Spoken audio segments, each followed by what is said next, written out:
Welcome to cook book by Sandhya. ఈరోజు వీడియోలో చక్కెర పొంగలు ఎలా చేసుకోవాలో చూద్దాం. వీడియో చూసే ముందు ఛానల్ కనుక ఎవరైనా ఫస్ట్ టైం చూస్తున్నట్లయితే ఛానల్ని సబ్స్క్రైబ్ చేసుకోండి. అలాగే పక్కనే ఉన్న బెల్ సింబల్ని ప్రెస్ చేయండి. ఇలా ప్రెస్ చేయడం వల్ల నేను ఏ వీడియో అప్లోడ్ చేసినా కానీ మీ ఫోన్కి ముందుగా నోటిఫికేషన్ వస్తుంది. ఇప్పుడు వీడియోని స్కిప్ చేయకుండా ఎండ్ వరకు చూడండి.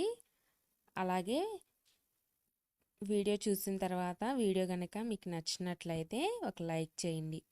ఇప్పుడు లేట్ చేయకుండా వీడియోలోకి వెళ్ళిపోదాం. ముందుగా ఒక కుక్కర్ తీసుకొని అందులో పావు గ్లాసు పెసరపప్పు యాడ్ చేసుకొని వేయించుకోవాలి. పెసరపప్పు వేగిన తర్వాత స్టవ్ ఆఫ్ చేసుకొని ఇందులోనే ఒక ముప్పావు గ్లాసు రైస్ని యాడ్ చేసి శుభ్రంగా కడిగి పక్కన పెట్టుకోవాలి. ఇప్పుడు ఒక పావు గ్లాసు పెసరపప్పు, ముప్పావు గ్లాసు రైసు మొత్తం ఒక గ్లాస్ అవుతాయి కదా. ఒక గ్లాసుకి 2 గ్లాసులు వాటర్ యాడ్ చేసుకొని స్టవ్ మీద పెట్టుకొని 3 విజిల్స్ వచ్చేంత వరకు కుక్ చేసుకోవాలి. ఇలా కుక్ చేసుకున్న తర్వాత ఇది పక్కన పెట్టి వేరొక ప్యాన్ తీసుకొని 1 గ్లాసు బెల్లం తీసుకొని ఒక అర గ్లాసు వాటర్ యాడ్ చేసుకోవాలి. వాటర్ యాడ్ చేసుకొని బెల్లం మొత్తం కరిగేంత వరకు ఇలా తిప్పుకోవాలి. బెల్లం మొత్తం కరిగిన తర్వాత కొద్దిగా లైట్గా చేత్తో పట్టుకుంటే ఇలా స్టిక్ అయినప్పుడు ఆఫ్ చేసుకోవాలి.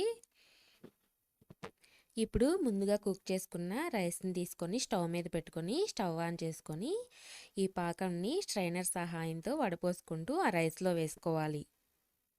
ఇలా వేసుకున్న తర్వాత తిప్పుకుంటూ దీన్ని దగ్గర పడేంత వరకు ఉడికించుకోవాలి.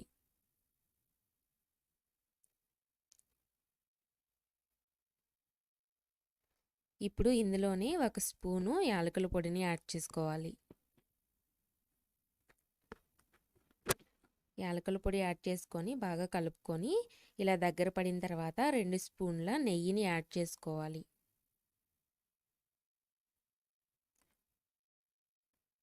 నెయ్యిని యాడ్ చేసుకొని మొత్తం కలుపుకొని స్టవ్ ఆఫ్ చేసుకొని పక్కన పెట్టుకోవాలి.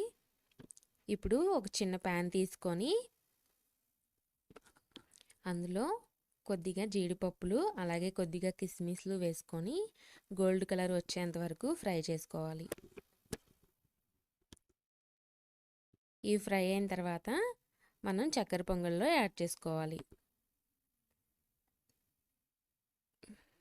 ఈ డ్రై ఫ్రూట్స్ని యాడ్ చేసుకొని మొత్తం ఒకసారి కలుపుకోవాలి. ఇంతే అండి, చాలా ఈజీ అండ్ సింపుల్ రెసిపీ. మీరు కూడా ట్రై చేయండి. రెసిపీ కనుక మీకు నచ్చినట్లయితే లైక్ చేయండి, షేర్ చేయండి, కామెంట్ చేయండి. అలాగే ఛానల్ని సబ్స్క్రైబ్ చేసుకోవటం మర్చిపోవద్దు. మరో కొత్త వీడియోతో మీ ముందు ఉంటాను. అంతవరకు బాయ్.